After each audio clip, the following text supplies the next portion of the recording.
प्रभू असून एक 33 कोटी दिसती बघा.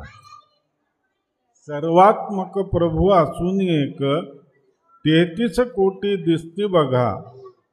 अनंत असून श्री गुरुमूर्ती, अनंत असून श्री गुरुमूर्ती, तत्वरूपाने एक पहा.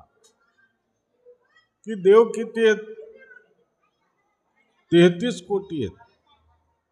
त्यांची नावं वेगवेगळी आहेत, त्यांची रूपं वेगवेगळी आहेत. सगळेच एकसारखे दिसतात का? सगळेच देव एकसारखे दिसतात का?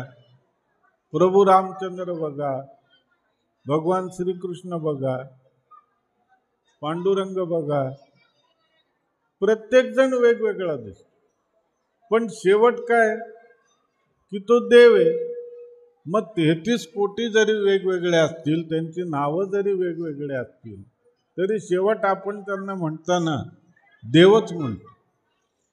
तसं सद्गुरूंचं, श्रीगुरूंच्या बाबतीत जर आपण पाहिलं, नावं वेगवेगळी आहेत, पण शेवट त्यांच्या अंतर्यामी असलेलं जे गुरुतत्व आहे ते तर इथून तिथून सगळ्यांमध्ये एकच आहे. त्याच्यात काही भिन्नता आहे का? शेवट तत्व श्रेष्ठ आहे, व्यक्ती नाही. दयावंत